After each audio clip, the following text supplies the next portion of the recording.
Morning, Trainiacs. You know what my least favorite triathlon training is? Long runs done on a treadmill. But here we are, 5 weeks out from Half Ironman Puerto Rico. It's minus 44 outside in Winnipeg. But I do have a fairly, what I feel, interesting thing to talk about today, because here we are in February and a lot of new triathletes are just starting to wrap their head around doing their first race. So today I am going to give a 4 workout per week beginner triathlon training plan that encompasses swim, bike, run, brick sessions, strength and mobility in just 4 days a week. And it is going to overcome a few of the biggest hurdles that new triathletes need to face: getting comfortable in the water, not freaking out at the start of the swim, and not turning into cement when you hop off the bike. Let's do it.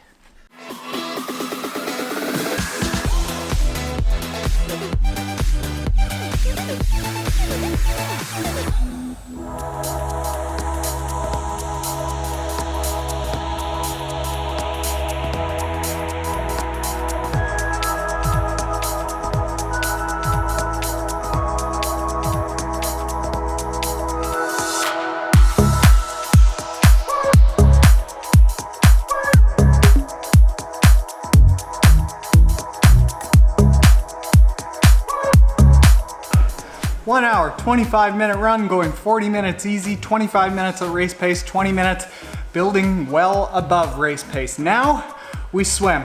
Don't worry, beginners. Don't do what I do. Wait until I tell you what's easier for you to do. Gotta go swim.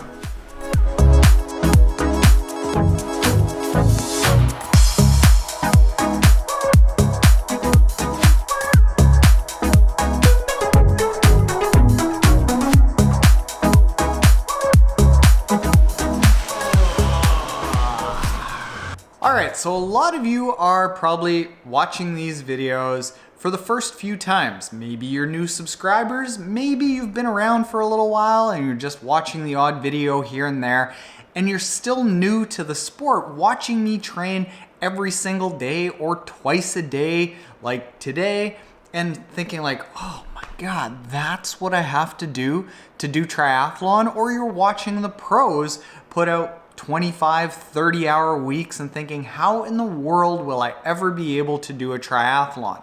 Well, newsflash here, and you're gonna like hearing this. To do your first triathlon, I think that you really only need to do 4 workouts a week. And if you do the right workouts and you set this up properly, you can do quite well with just 4 workouts a week. Get to your first race really well prepared, really confident, and have a very enjoyable experience that'll set you up for a lifetime of badassery in triathlon. So here are the 4 workouts and how to approach them. Very big, broad picture ideas. So number 1, you need to do a swim. And when you first take up triathlon, you don't need to worry about doing huge yardage. The biggest thing that you need to build is comfort in the water, the ability to breathe and not freak out, and a little bit of open water skill. You can do that very easily by going to triathlontaren.com/swim drill program. It's a free series of 18 swim drills that take you from absolutely terrified of the water to literally, in my case, being able to do a 27 and 37 kilometer open water swim. It's about building comfort in the water and setting you up with a really good foundation to get you to that race and perform well. Beyond that, you want to make sure that you get into open water at least 5 times before the race. When you're training in a pool, you got a black line, you got these big juicy lane ropes that are taking all the waves away. It's a very controlled situation, but it's a very different situation when you get into open water. Somewhere around 5 or 6 times in open water, all of those fears that happen the first time you get into open water start going away. You can develop some of that comfort that you've developed in the pool in open water.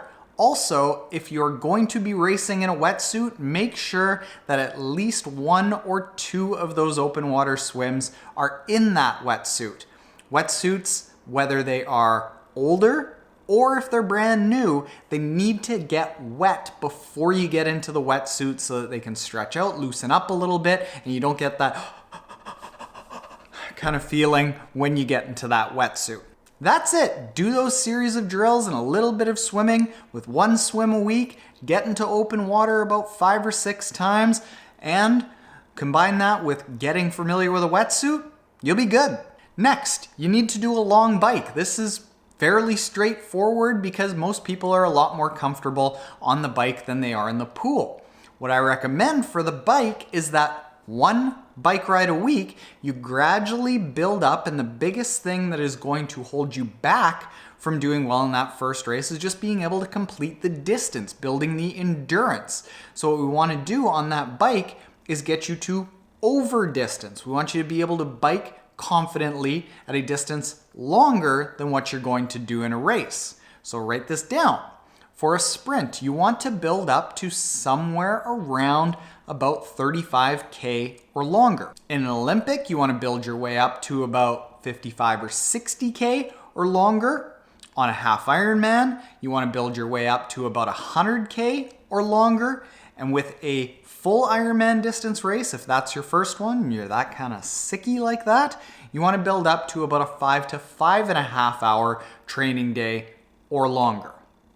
Not necessarily longer, because that's a long day. How you do this is with 1 bike ride a week that every single week you make longer by about 7 to 10% until that point that you are at that distance that I prescribed. And then what you do is, if you still have time leading into your race, you start just increasing the intensity and increasing more of the time that you're doing that distance at race effort. You don't need to really keep going longer. You just kind of stay at that same distance and gradually increase the amount of time that is spent at or above race effort. The run, fairly similar. 1 run a week that gradually builds up about 7 to 10% each week until the point that for a sprint, you're running about 8K. For an Olympic, you're running 13K or longer. For a half Ironman, you're running 20K or longer. And for a full Ironman, if you really want to push it, 3 hours, not really longer at any one time.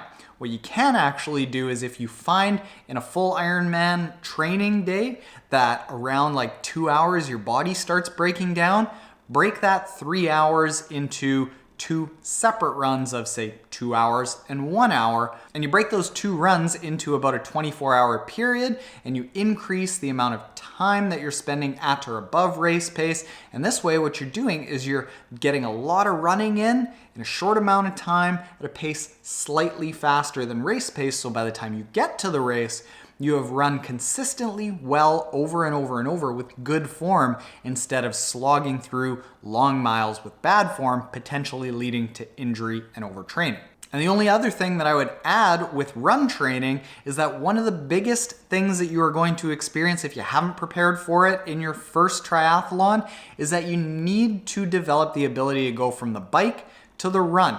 And you can do this by including at least 5 brick runs. This is a run where you're going immediately from a bike to a run as soon as possible, running anywhere from about 10 to 30 minutes. You do this at least 5 times before a race. Your body's gonna know how to go from that bike to the run.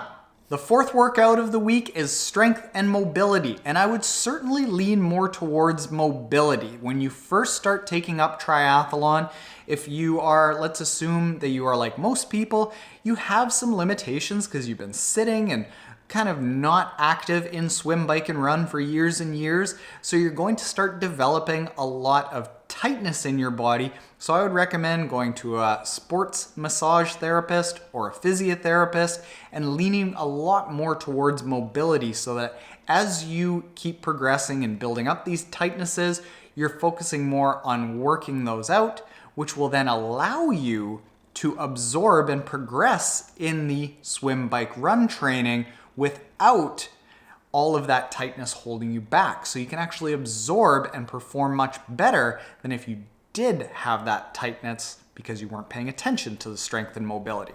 So that's the 4 workouts, but the final thing that you should think about is the nutrition aspect of it. Especially if you're going for an Olympic distance race or longer, nutrition is going to be a big thing that's going to hold you back. And for that, I would just recommend going to triathlontaren.com/triathlon nutrition guide. And that's another free download that you can get that is going to walk you through right from start to finish, depending on how much you weigh, how long you intend to race, what distance your race is, exactly how many calories and fueling you need to replenish during that race. Do all of that and you'll be great. Now, if you start doing that and you're like, still, I don't really know what to do, go and check out teamtrainiac.com. That's our training platform where you can, for 14 days for free, try out the guided team training that we have. It's one of the biggest triathlon communities online with hundreds of people training there, helping you motivate each other. All the workouts are done for you, and you can do as few as those 4 workouts a week or as many as 15 if you are super advanced. But if you're not, because odds are if you tuned into this video, you're just a beginner, good luck to you. Enjoy coffees and kill it, Trainiacs.